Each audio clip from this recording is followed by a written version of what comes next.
Whoa, we're floating in space? Who made this place? It's awesome. Right? It's from a creator I met in LA. This place is amazing.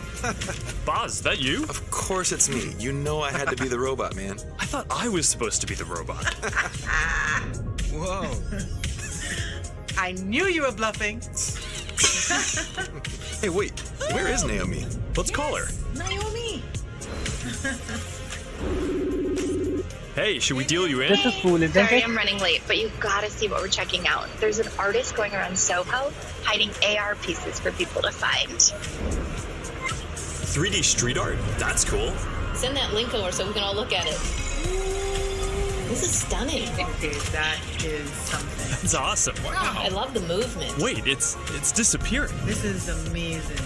Hold on. I'll tip the artist and they'll extend it. Wow. Brilliant. If you guys like it here, I have another room that you're gonna love. Check out this forest room.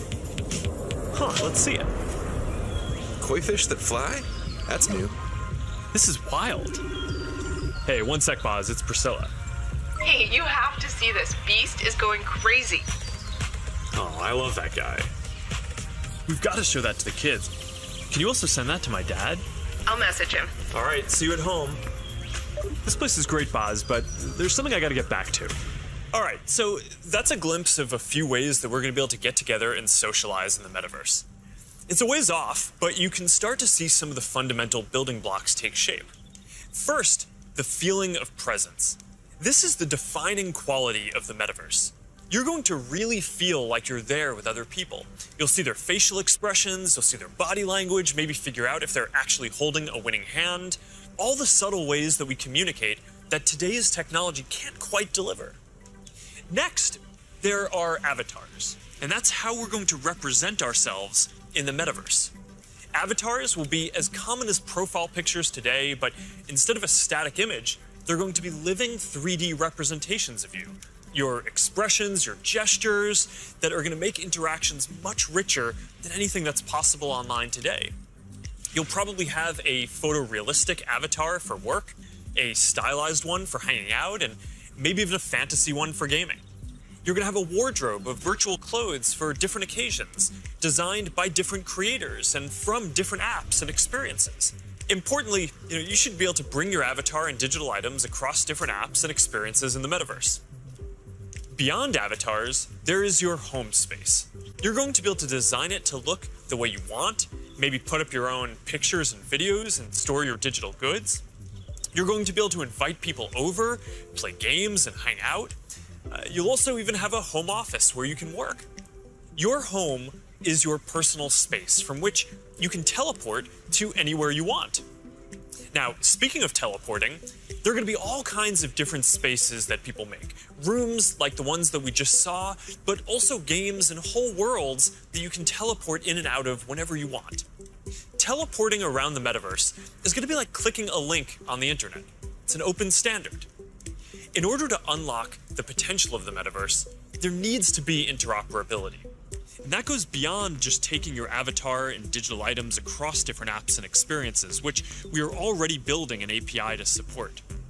You want to know that when you buy something or create something, that your items will be useful in a lot of contexts and you're not going to be locked into one world or platform.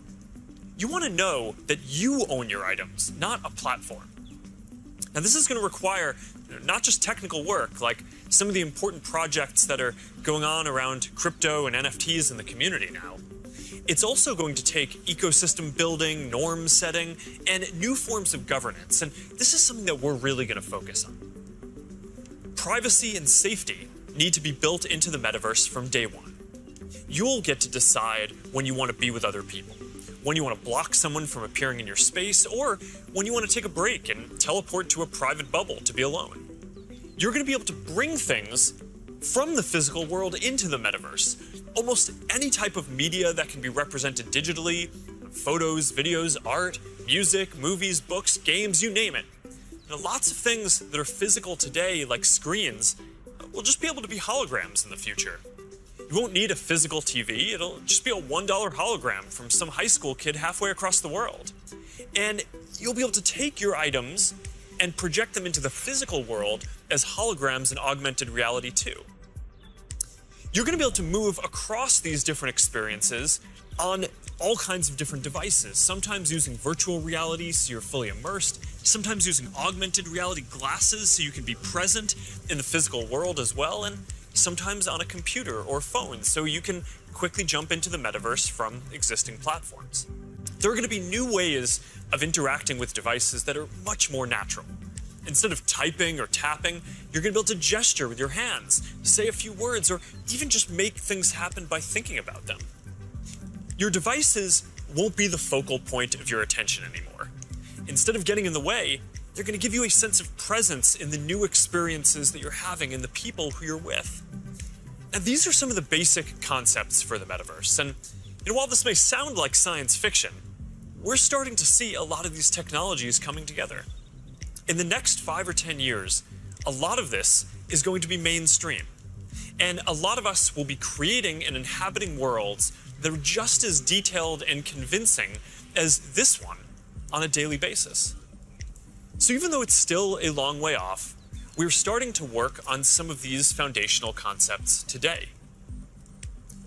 Horizon is the social platform that we're building for people to create and interact in the metaverse. One part of this is Horizon Home, which is our early vision for a home space in the metaverse. Horizon Home is the first thing that you'll see when you put on your Quest headset. Today, there are already a bunch of options to choose from, and in the future, anyone will be able to create one. We've just called it Home until now because it's been missing something very important: people. Soon, we're going to be introducing a social version of Home, where you can invite your friends to join you as avatars. You'll be able to hang out, watch videos together, and jump into apps together. Then, there is Horizon Worlds, which is where you can build worlds and jump into them with people. Horizon is designed to make it possible for everyone to create, and we're already seeing people build some really interesting experiences, from creating new games together to throwing surprise parties in VR that family and friends around the world can join. We started rolling out Horizon Worlds in beta last year, and we're adding more people and more worlds every day. And we also just launched Horizon Workrooms earlier this year for collaboration. Beyond Horizon, we're also making it easier to communicate with your friends across different layers of reality. This year, we're bringing messenger calls to virtual reality. You're going to be able to invite your friends to a messenger call, and soon you'll be able to explore somewhere together or join a game. Now, these are the kinds of tools that need to get built so that you can jump into the metaverse with your friends from anywhere. And they're going to unlock some pretty amazing experiences. Now, let's move on from some of these basic concepts and people just connecting to a completely different set of experiences around entertainment and gaming.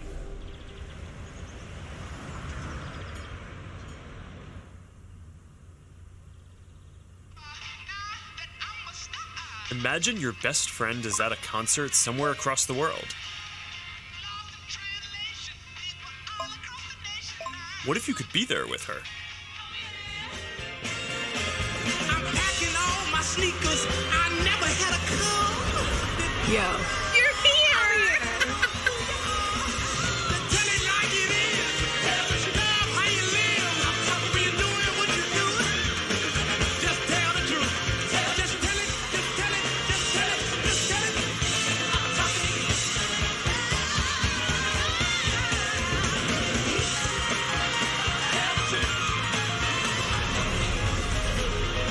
After party passes? Yes.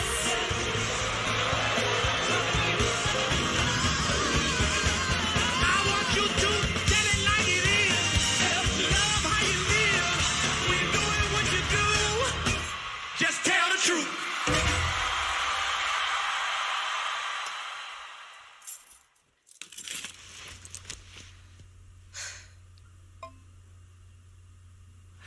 Jumping in now.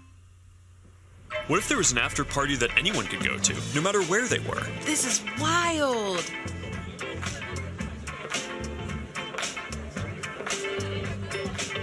Hey, check this out. Charity auction happening. Oh, there's swag. And when you go to the after party, you could connect with other fans, hear new versions of your favorite songs, and check out the merch that just dropped. Ooh, I like that one. Well, now you've got to get it. You can start to see how the metaverse is going to enable richer experiences by letting us add new layers to the world that we can interact with. Creators and artists are going to be able to connect with their audiences in new ways and really bring them into these shared experiences.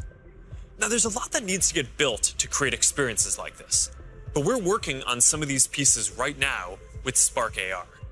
First, we're building tools that creators can use to place digital objects into the physical world and let people interact with them. And rather than just simple visual effects, new creator capabilities will support 3D objects that can respond and react realistically, including a realistic sense of depth and occlusion.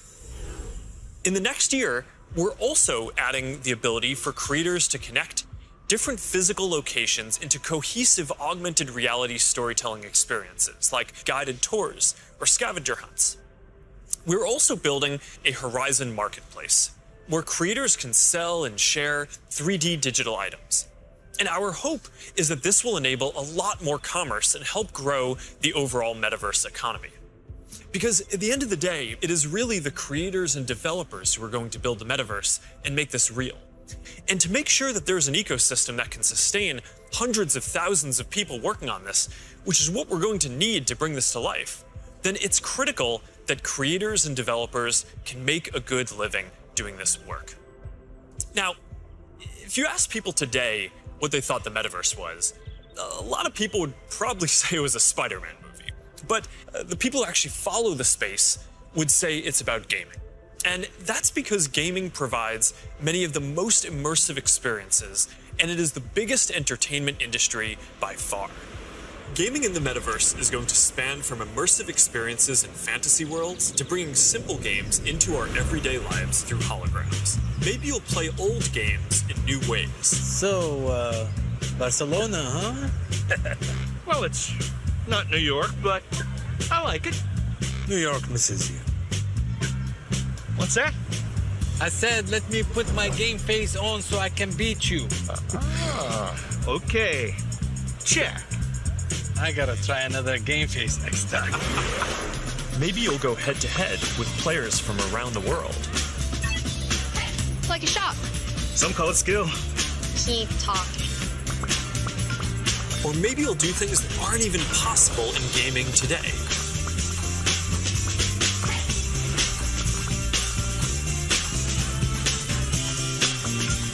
Hey Mark, down for a VR foiling sesh? Now this is more my style.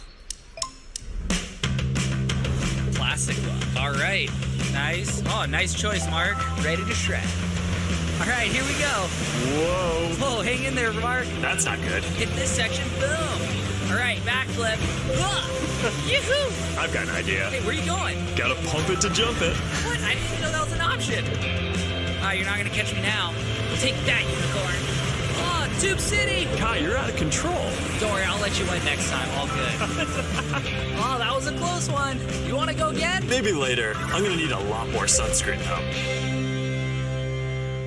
Oh man. Well, gaming is how a lot of people are going to step into the metaverse for the first time. It already has some of the most fully built out digital goods and the most active creator and developer communities. And major platforms like Epic are working to build out the metaverse, starting with gaming. For our part, we're heavily investing in building a healthy VR and AR ecosystem, so the game studios can keep building and gaming creators can keep creating. Now, Deb from our studios team is joining me. Deb, do you want to take us through some of the exciting games in the pipeline for Quest? Absolutely. Over the years, we've had the opportunity to work with incredible developers like Vertigo Games, the studio behind fan favorite Arizona Sunshine. I love Arizona Sunshine. That game basically got me and my friends through the first few months of the pandemic. That's awesome. If you enjoyed that, Mark, I think you'll be excited that we're partnering with Vertigo on 5 more great games from Deep Silver and others. We'll share more about this lineup very soon. Nice. What else is coming?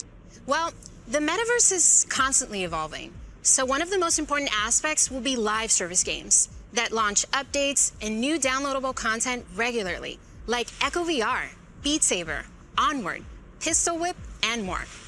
We're focused on this a lot right now, making sure games can build out active communities, Beat Saber has a passionate community. Oh, I love Beat Saber. So do I. And Beat Saber just passed $100 million in lifetime revenue on Quest alone. It's a great example of a game that keeps releasing fresh content. They've actually been working on evolving the way that you interact with the tracks and feel the music. Also, the team has been working on something really cool. Check this out.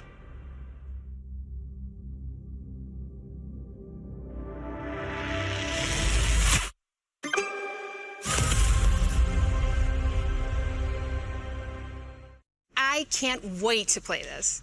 And they keep partnering with incredible artists to release new music packs all the time. Did you play the Billie Eilish music pack last month? Yeah, a little more than I should have. I probably should have been working more on this metaverse presentation. Well, they have a great lineup of artists for 2022. And there's one more epic surprise before the end of the year. So stay tuned. Okay, have you played Population 1? I mean, yeah, I love the game so much that... For those who haven't, Population 1 is a thrilling battle royale that is only possible in VR.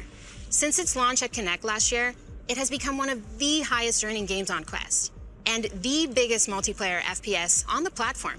You can have up to 24 people in at once for a match. We're super excited to keep launching big updates, like an all-new autumn event later in November and a Winter Wonderland update in December.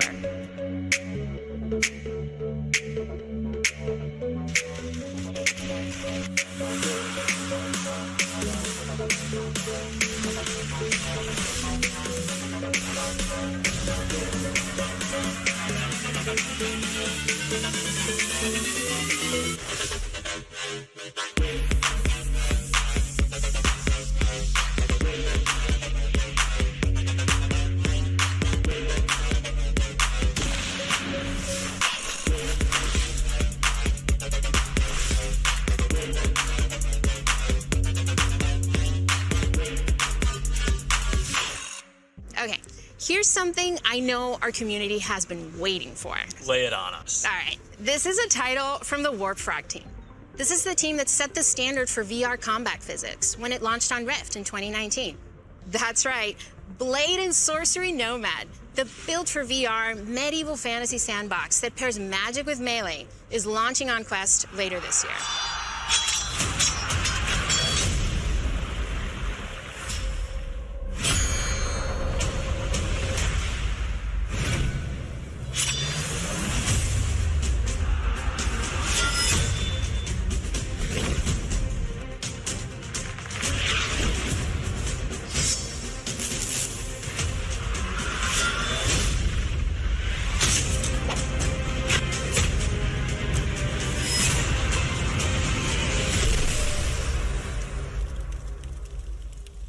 For more gaming updates, look out for the 2022 Oculus Gaming Showcase. It's going to be loaded with news you won't want to miss. But Mark, I believe you have some news for us as well.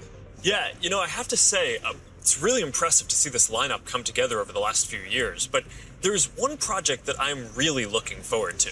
Yeah, this is one of the all-time greats, and we've been working for years to bring it to Quest. I'm excited to announce that the Rockstar Games classic Grand Theft Auto San Andreas is in development for Quest 2. This new version of what I think is one of the greatest games ever made will offer players an entirely new way to experience this iconic open world in virtual reality. That's it, Mark. I'm moving to the metaverse. All right, thanks, Deb. This is going to be amazing. Now, a lot of the most interesting games out there take advantage of how you can move around physically. Being able to look anywhere, move freely, it's just a fundamentally different experience from staring at a screen. This quality of being physically embodied and able to interact with the world and move around inside it, that opens up some completely new experiences that didn't really make sense before on 2D phones or computers. And one example that we're seeing take off is fitness. And speaking of that, I think it's time for my workout. A lot of you are already using Quest to stay fit. It lets you work out in some completely new ways. It's kind of like a Peloton, but instead of a bike, you just have your VR headset, and with it, you can do anything from boxing lessons to sword fighting to even dancing.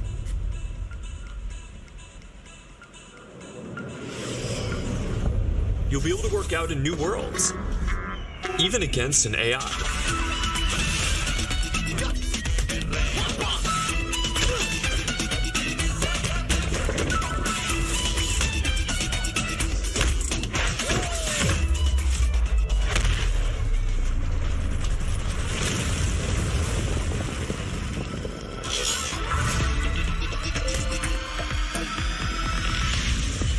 get some friends together for some 3-on-3.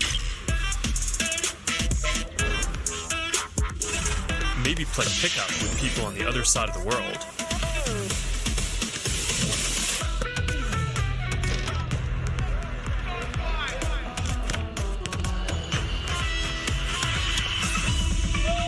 Or imagine your Facebook cycling group does an AR charity ride. Let's go. Complete with a leaderboard. Maybe you'll be able to train with the best, like you're right there with them. Like Lee Kiefer, Olympic gold medalist. On guard. Fence. Don't be scared this time.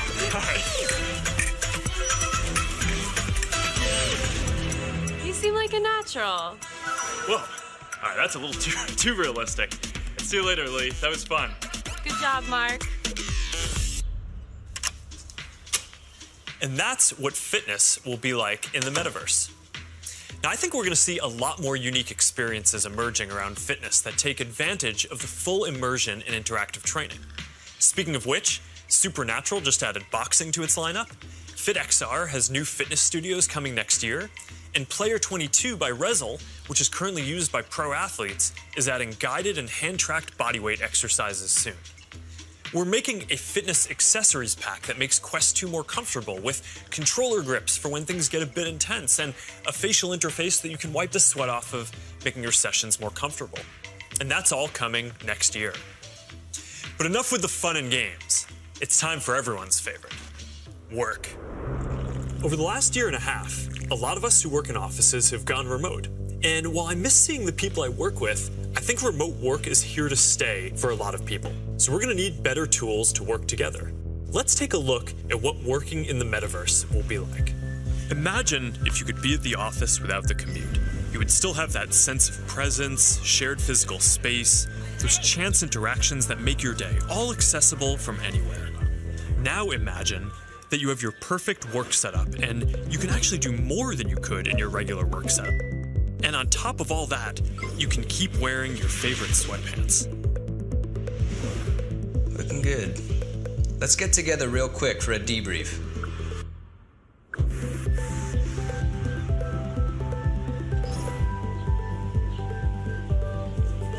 I'm free now. Let's jump in. Hi. Hey. So what do we think?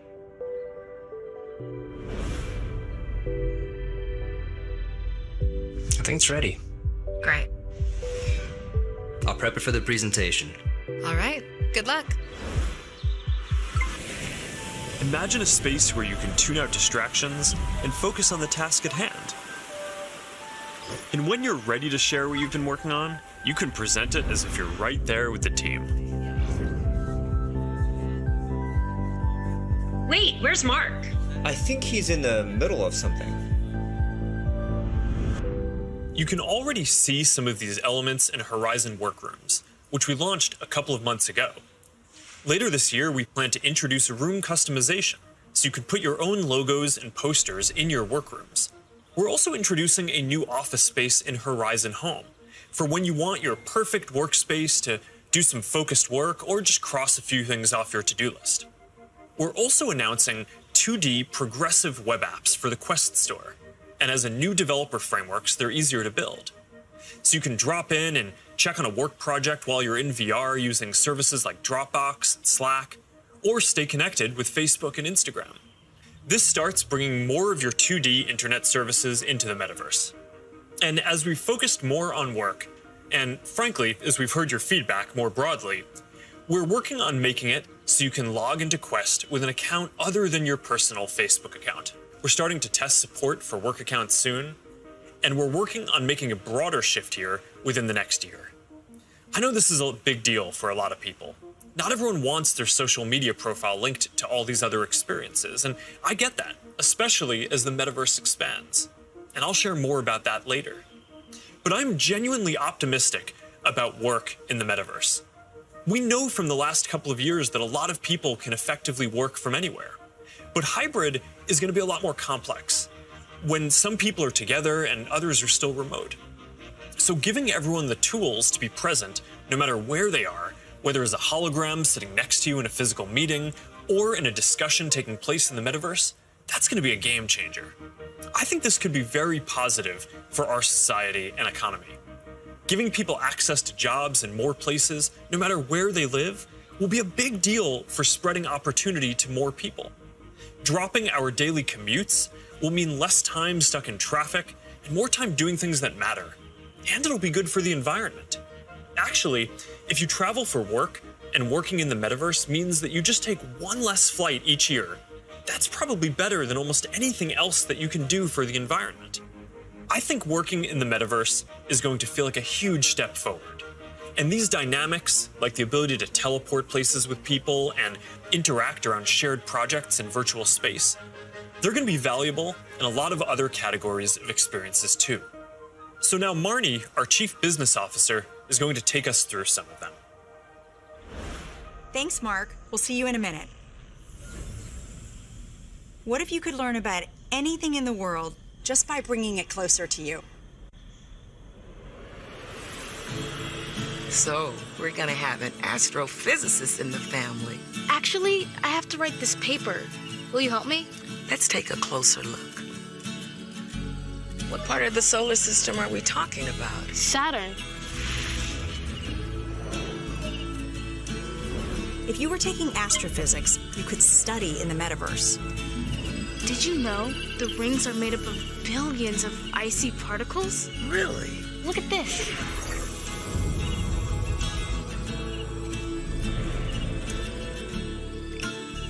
You ready to do that paper now, right? Yeah.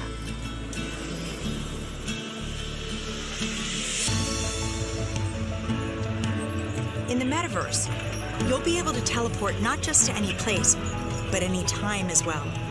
Ancient Rome. Imagine standing on the streets, hearing the sounds, visiting the markets, to get a sense of the rhythm of life over 2,000 years ago. Imagine learning how the Forum was built by actually seeing the Forum get built right in front of you.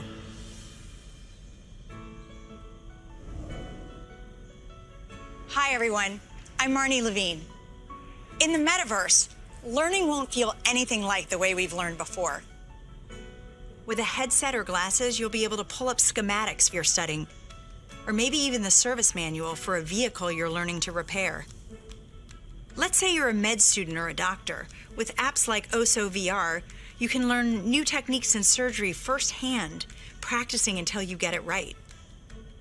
Or, if you're studying Earth science, you could swim through the Great Barrier Reef, get up close to Earth's mightiest insects with your instructor, David Attenborough, whose VR documentary is playing now in Oculus TV.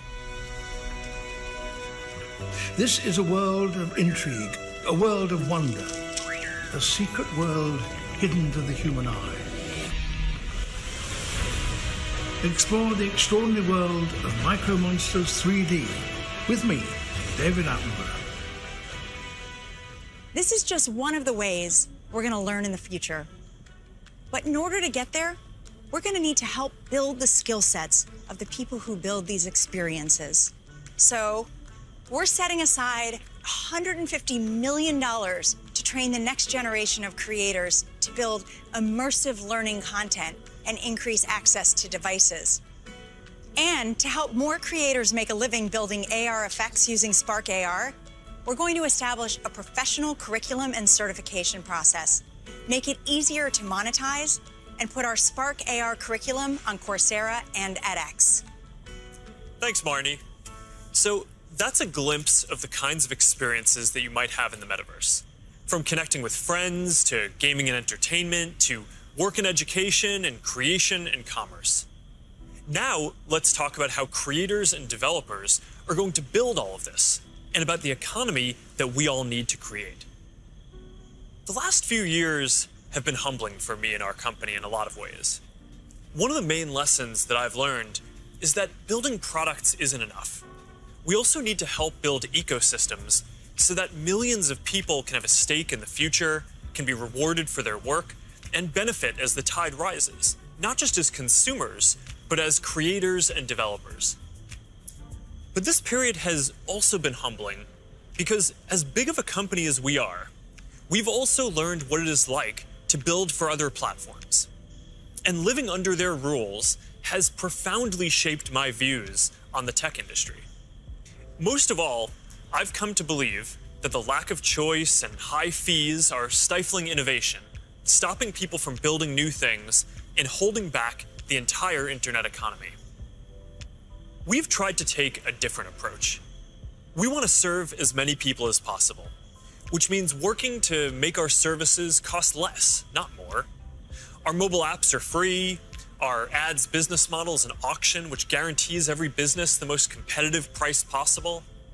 We offer our creator and commerce tools either at cost or with modest fees to enable as much creation and commerce as possible. And it's worked. Billions of people love our products. We have hundreds of millions of businesses on our platform, and we have a rapidly growing ecosystem and a thriving business. That's the approach that we want to take to help build the metaverse too.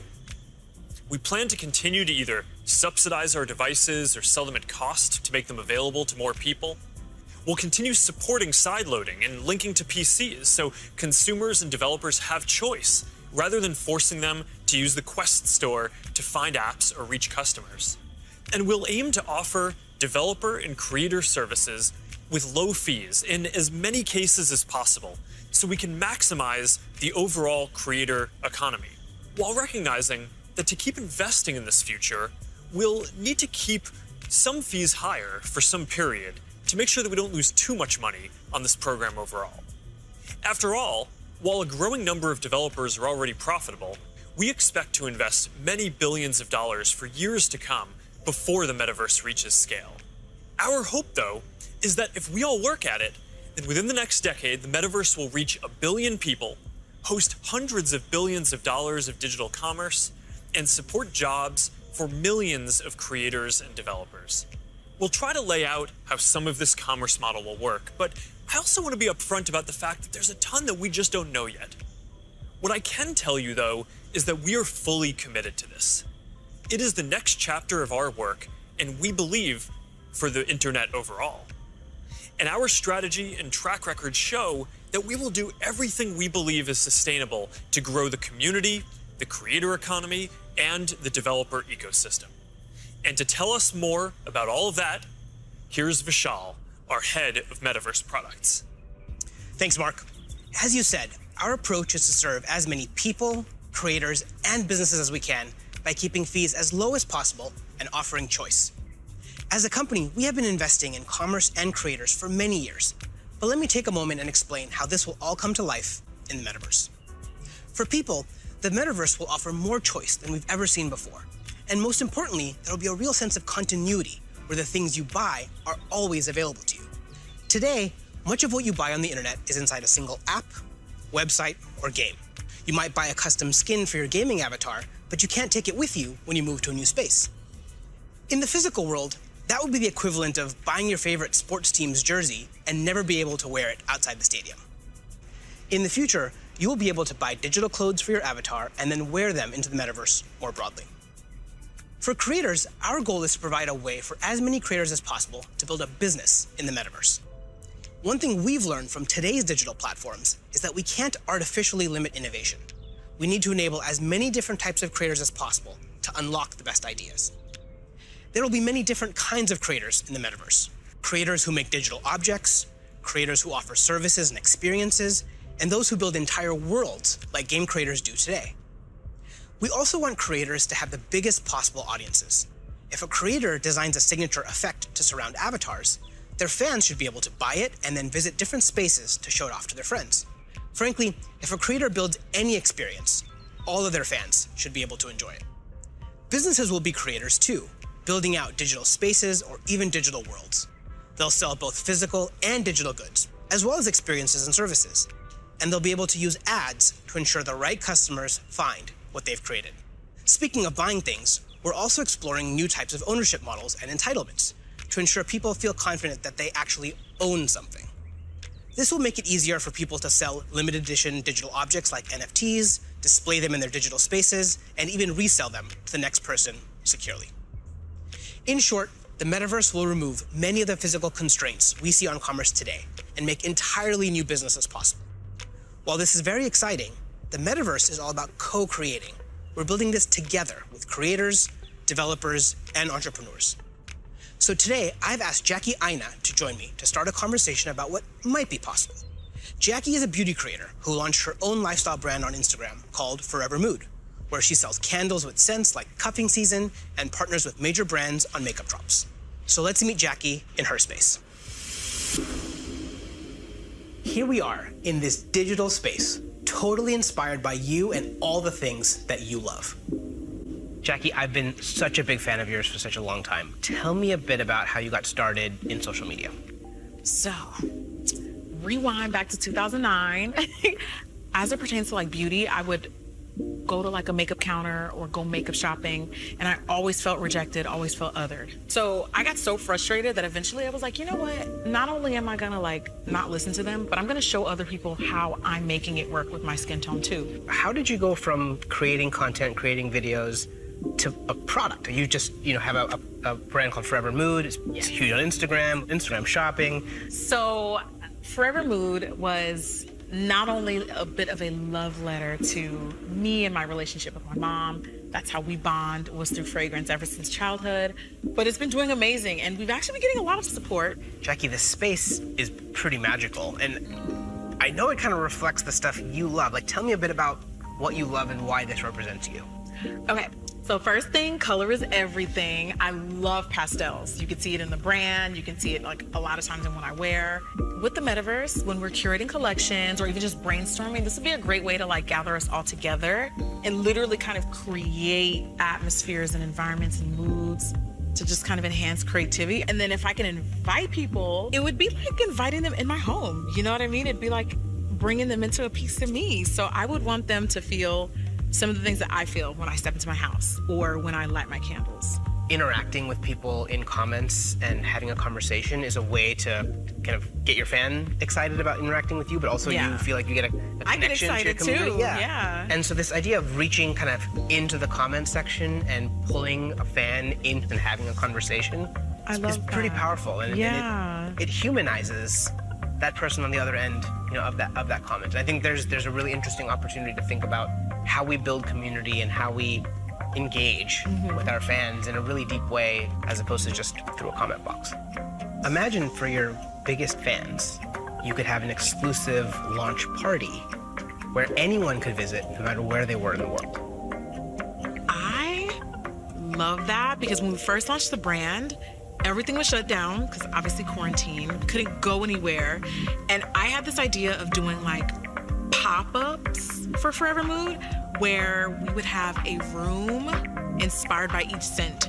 And now, anyone from anywhere in the world could come and feel what you just described, have that feeling, have that sense, really get into that mood. Also, you have your greatest fans, the people that care a lot about you, the ability to reach new customers, use advertising to keep growing your business. And you could also drop an exclusive product in the metaverse, where only available to your most ardent fans who paid special access to get to that product.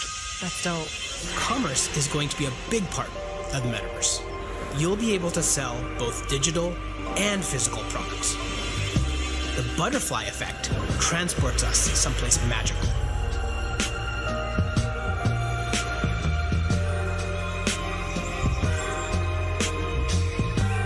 So beautiful.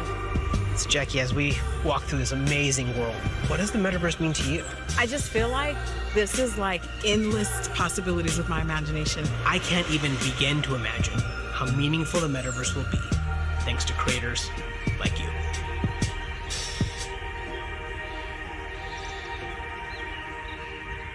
There's a lot here to be excited about. Just like the internet today, more people are going to have the freedom to find a business model that works for them, whether that's custom work, tipping, subscriptions, ads, or other monetization tools that may only make sense in the metaverse. Now think about how many people make a living on the internet today, and how many of those jobs just didn't even exist a few years ago. I expect that the metaverse is going to open up lots of opportunities for people in the exact same way. Now, we have confidence in this general direction, and we're investing significantly in building for this future, but the reality is that no one knows exactly which models are going to work and make this sustainable. So we're going to approach this with humility and openness, and we're going to work with anyone whose efforts will help bring the metaverse to life. So now Boz is going to join us to talk about what people are already building for the metaverse and what kinds of tools we can create to help out. Hey Boz, I'm still kind of jealous of your robot avatar. Yeah, man, you gotta have the robot when you're working your dance moves, right? I mean, of course.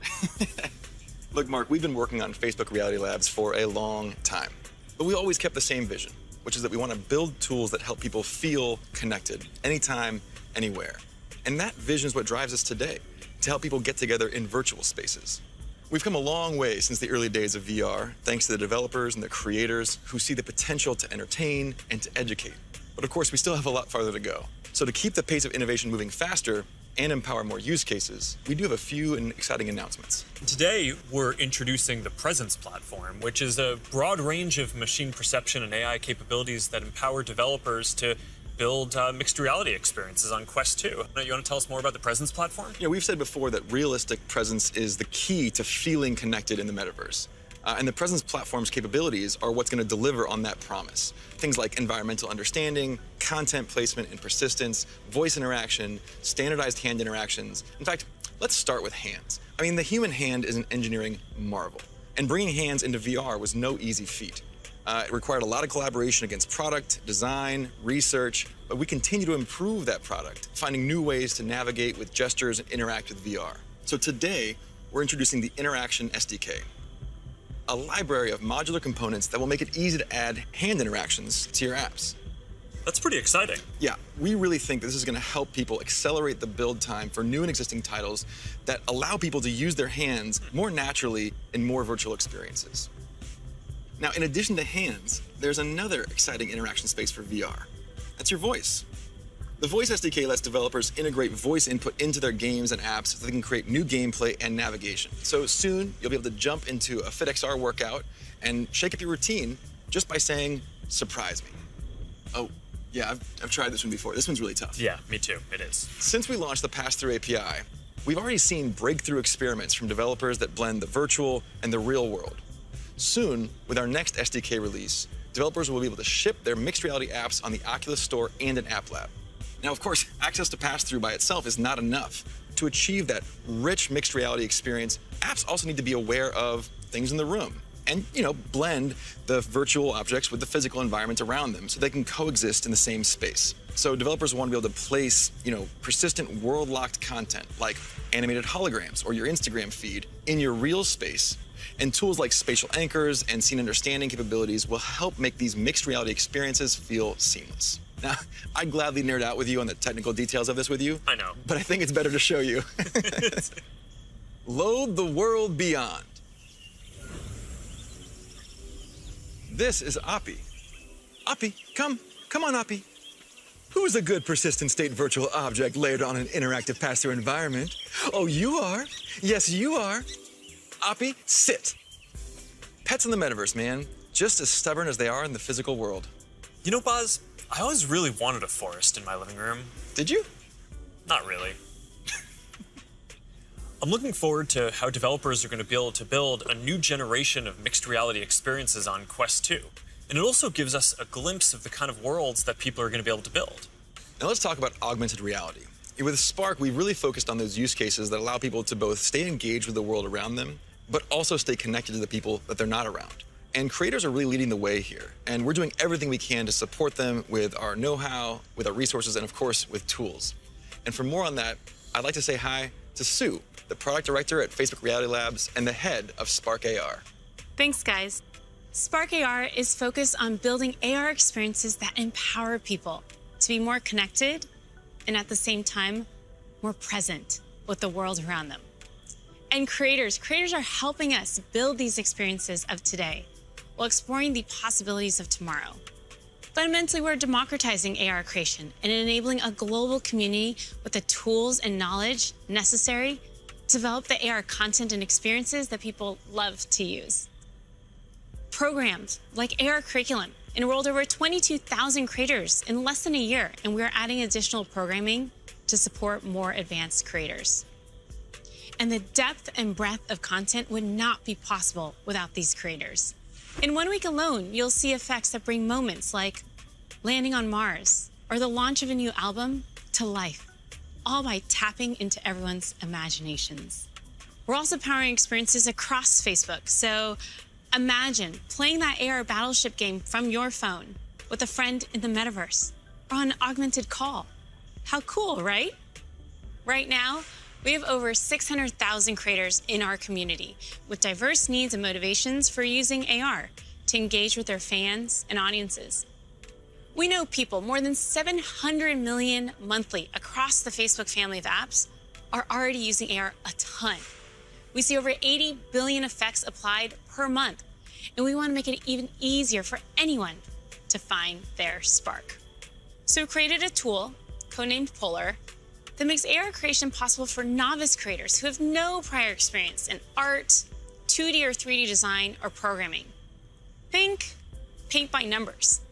So creators whose first love might be photography, video, or dance can enhance their content for their own special effects.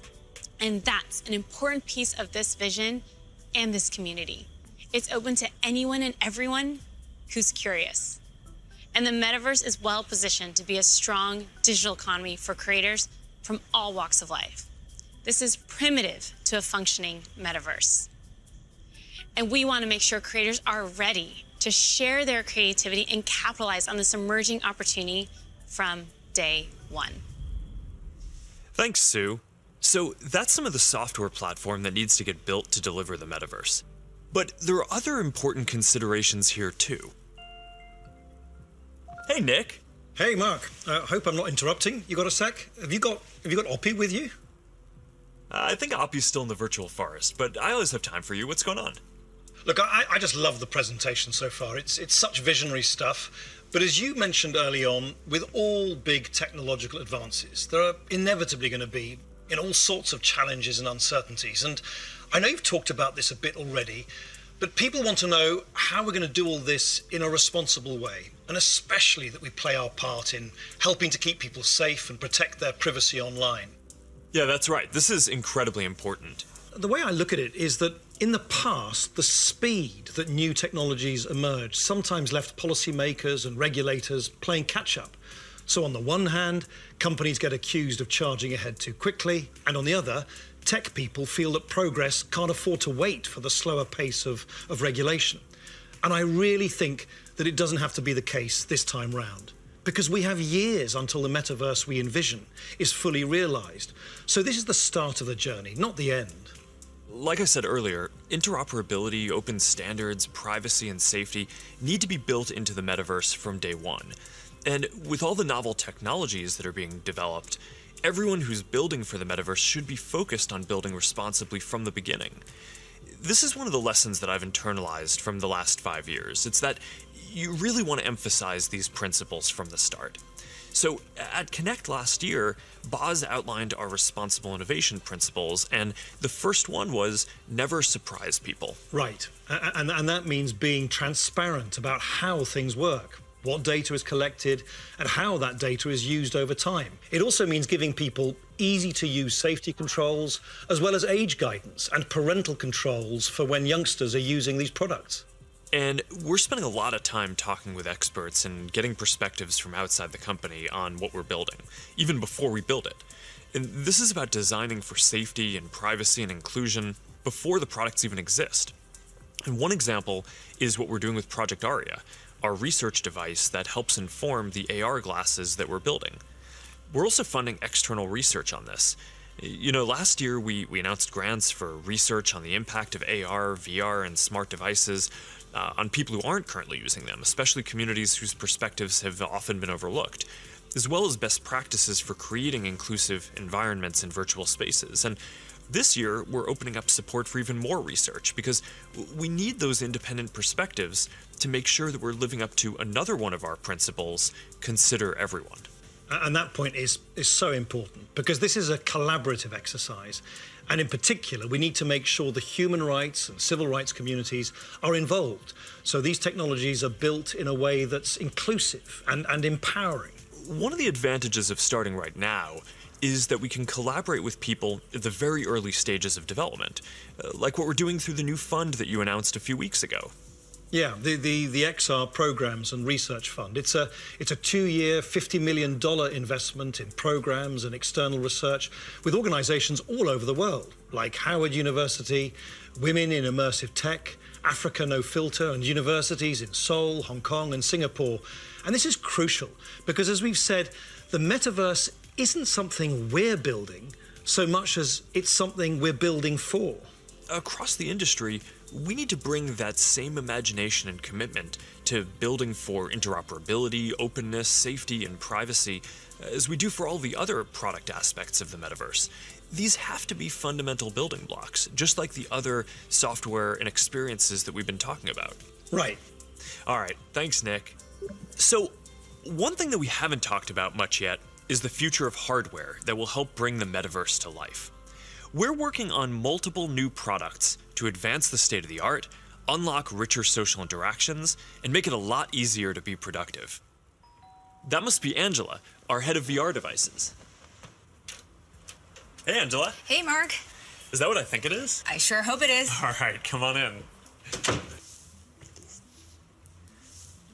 So, what do you think is the most exciting thing that we're working on right now? That's hard to say. You know, we have such an exciting pipeline. But next year, we are releasing a new product that will push the boundaries of VR even further. We've codenamed it Project Cambria. So, this isn't the next Quest. It's going to be compatible with Quest, but Cambria will be a completely new, advanced, and high-end product, and it'll be at the higher end of the price spectrum, too. Our plan here is to keep building out this product line to release our most advanced technology before we can hit the price points that we target with Quest.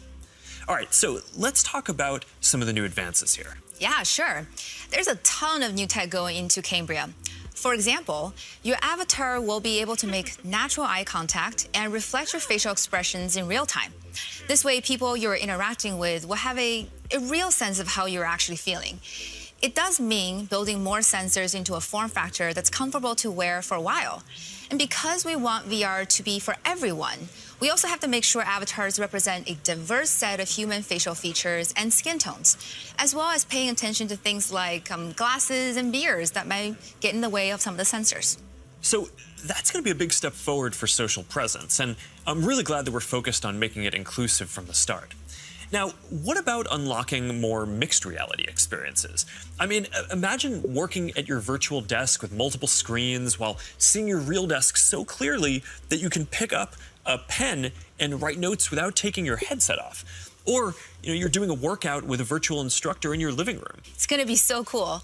We're already seeing the potentials of these kinds of experiences today as people are building for our pass-through API. But with Cambria, we'll be taking this to the next level with high-resolution, colored, mixed reality pass-through. We essentially combine an array of sensors with reconstruction algorithms to represent your physical world in the headset with a sense of depth and perspective. Now, we're still a ways away from exactly matching what our eyes see in the physical world, but we're pretty encouraged by how far we've been able to advance the pass-through experience so far. Definitely, but we also need to push the visuals to the next level. So let's talk about the progress that we're making on optics. Yeah, we're pushing the limits of display technology and form factor with something called pancake optics. They essentially work by folding light several times over to achieve a slimmer profile than current lenses. Now, with several optical layers, we'll need to precisely control every aspect of design and fabrication to achieve that high-quality, artifact-free display and really just deliver the best optics ever in one of our headsets. That's pretty awesome. But let's make sure that we leave some of the good stuff for next year's release, too. All right, now, I'm excited to keep building out this new product line over future generations so we can keep getting our most advanced technology into people's hands even before we can get it into our Quest product line. That's our goal. We're starting to work with developers to build experiences for Cambria as we speak, and we're looking forward to sharing so much more with y'all next year. Sounds good. Now, beyond virtual reality, we are also focused on the hardware to make true augmented reality possible. In a lot of ways, augmented reality is even harder, not just because we need to invent a completely new optical stack that's not based on screens, but because we basically need to fit a supercomputer into a pair of normal-looking glasses. So we're approaching this problem from two directions. First, how much technology can we pack into a pair of normal, great-looking glasses today? And second, how do we take the long-term tech stack to do everything and keep miniaturizing and improving it until it fits into a pair of normal, good-looking glasses? On the first path, last month we launched Ray-Ban Stories, our first smart glasses in partnership with EssilorLuxottica. They're not full AR glasses yet, but they let you take pictures and videos, listen to music, and take phone calls while you're out looking at the world instead of down at your phone. And we built leading privacy features into the glasses, like the LED light whenever you're recording, which phones don't even have. And we delivered this in the iconic Ray-Ban style for just $299. These are all steps along the path to an embodied internet. But the ultimate goal here is true augmented reality glasses. And we've been working on that too. And today, I want to show you an experience that we've been working on for Project Nazare, which is the codename for our first full augmented reality glasses. Here, you'll see you're chatting with friends on WhatsApp and planning a game night. You can select a game, and then, as you walk over to your kitchen, you can easily just put your game onto the table and you're off. And that's the kind of experience that augmented reality will unlock. There's a lot of technical work to get this form factor and experience right. We have to fit hologram displays, projectors, batteries, radios, custom silicon chips, cameras, speakers, sensors to map the world around you, and more into glasses that are about 5 millimeters thick. So we still have a ways to go with Nazare, but we are making good progress. I'm excited about our future roadmap, but even that's still early in a journey that's going to go on for decades. Immersive all-day experiences will require a lot of novel technologies. And for the last 7 years, our research team has been working on a broad array of technologies that are necessary for these next-generation platforms. Michael Abrash leads this team, and he's going to join me to talk about some of the future technology that we're developing. Hey, Michael, do you want to take everyone through our roadmap? Sure. That covers a lot of ground, though. It's going to take about a dozen major technological breakthroughs to get to the next-generation metaverse, and we're working on all of them. Displays, audio, input, haptics, hand tracking, eye tracking, mixed reality, sensors, graphics, computer vision, avatars, perceptual science, AI, and more. Yeah, you're right. That's a lot. We probably only have time for a couple right now. You want to pick a few? Well, I think the metaverse is really going to be first and foremost about connecting people, so I'd say let's start with avatars. Yeah, I agree. The goal here is to have both realistic and stylized avatars that create a deep feeling that we're present with people. Exactly, and we've shown codec avatars before. Well, what can your face do? Can you show us? Well, I've always hoped you would ask me that question. And it's a remarkable experience to see codec avatars in VR, and photorealistic avatars will be a huge breakthrough. But they're only part of the picture. Yeah, because you're not always going to want to look exactly like yourself. That's why people shave their beards, dress up, style their hair, put on makeup, or get tattoos. And of course, you'll be able to do all of that and more in the metaverse. So this next video shows how we're making progress on part of that with hair and skin rendering and relighting for 3D avatars. She's going for a medical field. I think she was interested into... Now, I want to point out this technology is still very definitely research, but it shows the really high level of fidelity that avatars are ultimately going to need to reach. Notice that you can see the individual pores on his skin. Now, clothing is another important way to express yourself. And whether you want to simulate your actual garments, say you're making a quick call with your grandmother, or maybe you just want to be wearing a stylish blue Oxford shirt like me, you're going to need the ability to simulate clothing. So here's an early look at hand-cloth interaction. And you can see how the movement of the cloth when the hand touches and stretches it is really remarkably accurate. Now, to use your avatar to teleport to a meeting or sit down for a chat in the metaverse, you'll also need realistic virtual spaces to be with people in. So let's look at that.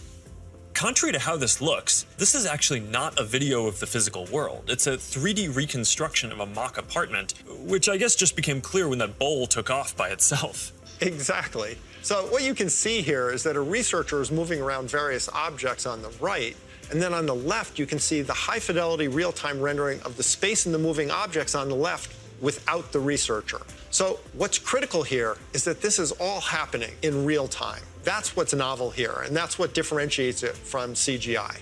So what we've seen so far is pretty awesome, but we all know what we want. We want the whole package, a full-body avatar in a virtual environment, so you're just there. Last year, we showed our very first full-body codec avatar at Connect. Here to tell you more about our progress since then is Yasser Sheikh. Hi there. My name is Yasser, and I direct the Facebook Reality Research Lab in Pittsburgh. Well, that's not completely true. What you're seeing is actually a rendering of my pre-recorded codec avatar. Over the past couple of years, we've made quite a bit of progress with codec avatars. My avatar can now look left, look right, look up, look down, make facial expressions. Here, you can see Elaine is in VR on the right. You can see her view of Yasser's avatar and the reconstructed real-world space that it's in on the left as she moves around the avatar. What you see on the left is an entirely virtual reconstruction. This gives you a sense of a future in which you'll be able to interact with another person's realistic avatar in virtual reality in real time. Now, preventing others from using your avatar will be critical.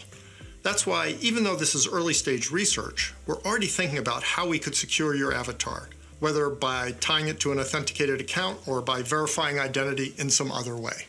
All right, so we've talked about what we're going to be able to see, but of course we also want to be able to actually do things in the metaverse. And while seeing your hands in VR and manipulating virtual objects is a big step forward towards that, we're going to need an even easier and more intuitive way to interact from the muscles on your wrist combined with contextualized AI. It turns out that we all have unused neuromotor pathways, and with simple and perhaps even imperceptible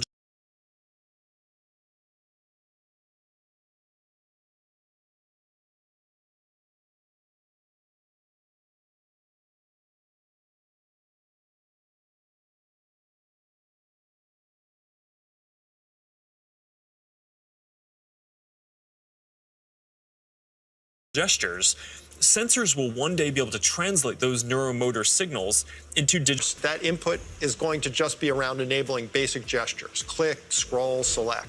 But as the technology evolves, EMG input could potentially unlock full-speed typing, and it could give you subtle, personalized controls that you can use in any situation. This is genuinely unprecedented technology. So let's look at an early prototype that shows how it could be used in AR. This experimental UI shows for the first time how EMG input could one day allow you to send a message in AR with your hand resting comfortably at your side without ever having to look at a screen. Notice how the researcher used an overt and highly visible click gesture to send the first message. We've made a lot of progress over the last year, and we're now able to do the same thing with the smallest of movements of the hand. EMG enables this by picking up subtle neuromotor commands with remarkable precision.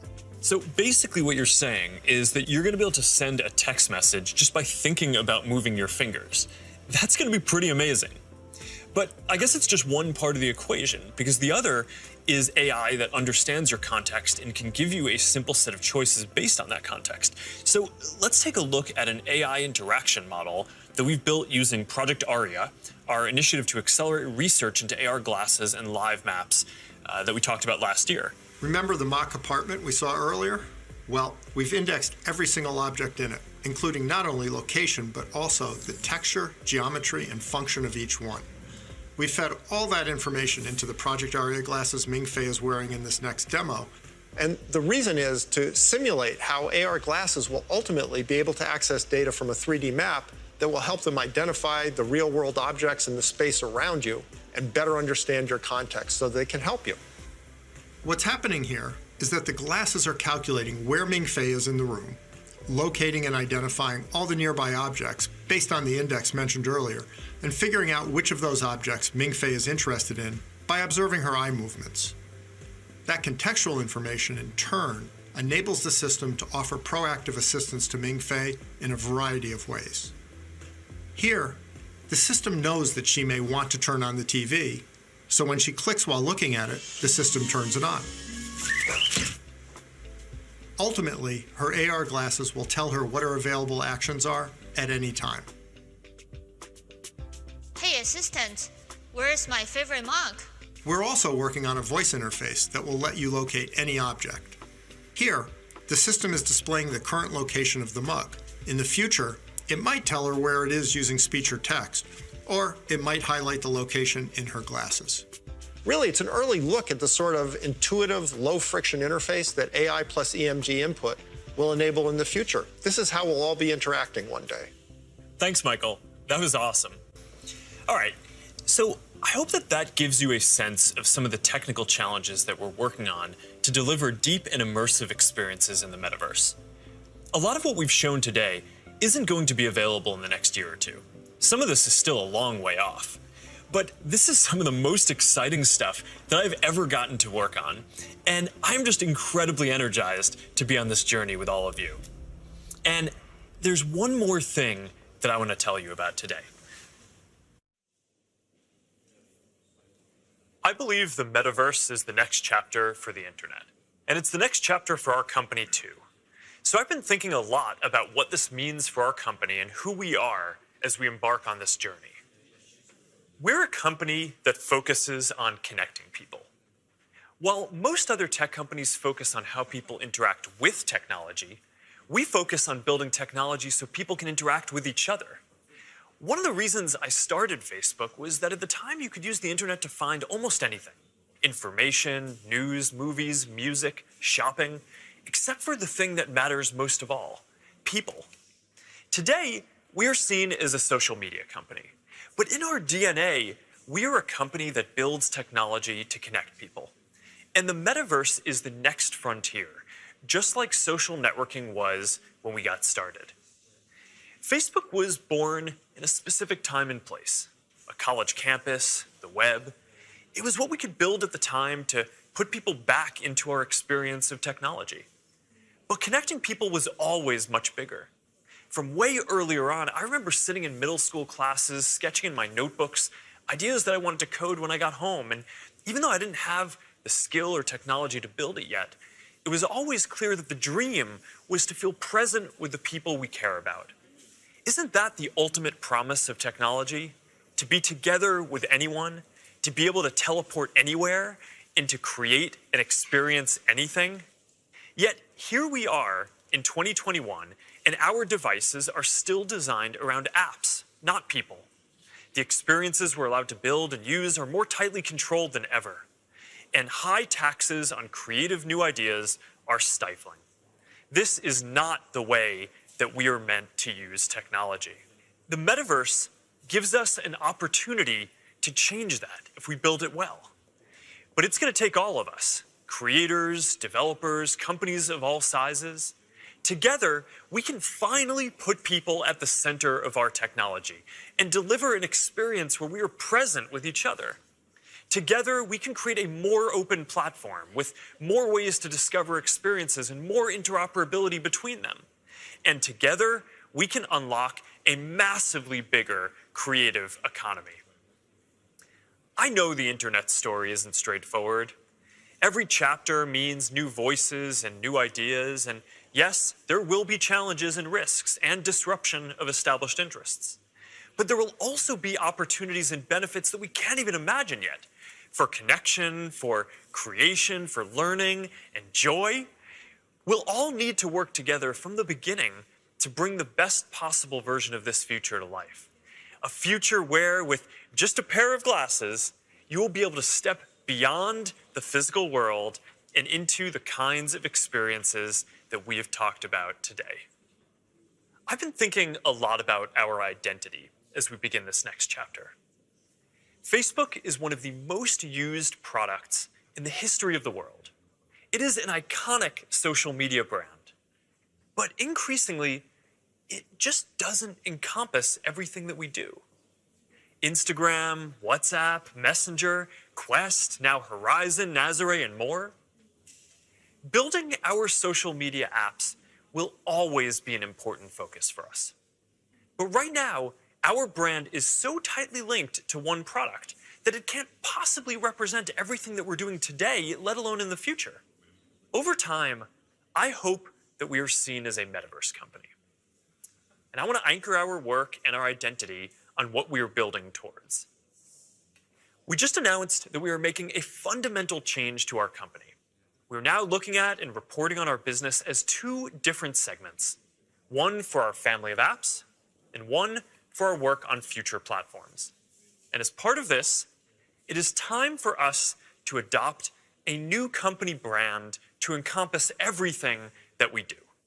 To reflect who we are and what we hope to build, I am proud to announce that starting today, our company is now Meta.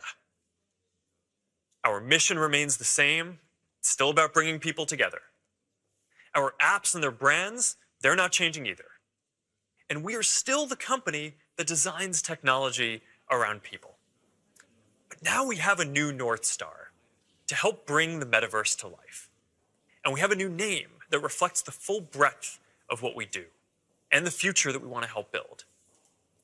From now on, we're going to be Metaverse first, not Facebook first. That means that over time, you won't need to use Facebook to use our other services. And as our new brand starts showing up in our products, I hope that people come to know the Meta brand and the future that we stand for. I used to love studying classics, and the word meta comes from the Greek word meaning beyond. For me, it symbolizes that there is always more to build. There's always a next chapter to the story. And for us, that's a story that started in a dorm room and grew beyond anything we could imagine, into a family of apps that people use to find one another, to find their voice, to start businesses and communities and movements that have changed the world. I'm proud of what we've built so far and excited about what comes next as we move beyond what's possible today, beyond the constraints of screens, beyond the limits of distance and physics, and towards a future where everyone can be present with each other, create new opportunities, and experience new things. It's a future that is beyond any one company, that will be made by all of us. We have built things that have brought people together in new ways. We've learned a lot from struggling with social issues and living under closed platforms. And now it is time to take everything that we have learned and help build the next chapter. I am dedicating our energy to this more than any other company in the world. And if this is the future that you want to see, then I hope that you will join us, because the future is going to be beyond anything we can imagine.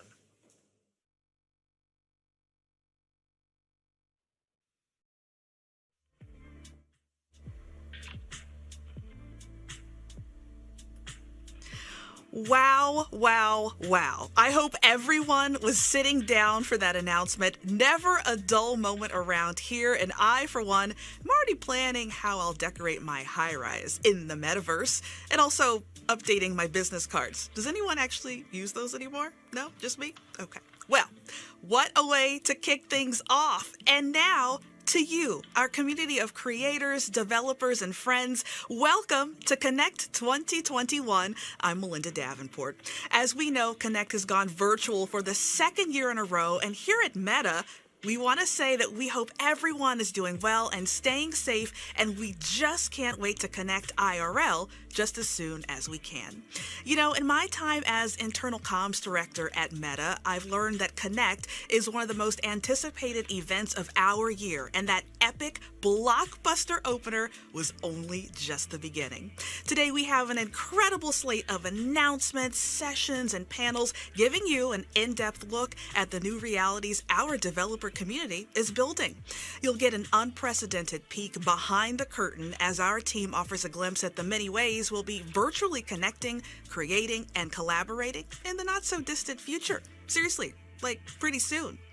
So let's talk about what's ahead today and the many ways you can experience Connect like never before. Coming up shortly after a quick break is the highly anticipated Developer State of the Union, where our team will take you through some of the ways we're building the metaverse and examine the virtual experiences of tomorrow. After that, we'll take a breather, maybe a quick sandwich run, charge up that Quest 2, and return recharged for an exciting conversation with one of the world's most influential developers. John Carmack will be joining us unscripted to share his latest thoughts and ideas on development. And we won't be done with John just yet, because he will then take questions live in a Horizon Worlds from a select audience, a Q&A that will broadcast right here on the Reality Labs page. It will be out of this world. Although perhaps not quite as out of this world as the incredible VR spacewalk from the International Space Station that will provide the exclamation point on Connect 2021. So be sure to stick with us. Now, this year, you can actually enjoy Connect your way as we've personalized the entire Connect experience. So starting right now, all of the on-demand sessions you've been demanding are unlocked and ready to stream on the Reality Labs page. So connect with any sessions you want, when you want. Interested in AR tech, expanding your community, optimizing development? All of the above? Trust me, whether you're brand new to VR or a seasoned pro, we'll have a session for you. We'll even provide a few recs with our custom sessions playlist, which have been curated based on your favorite topics. And just like Connect in the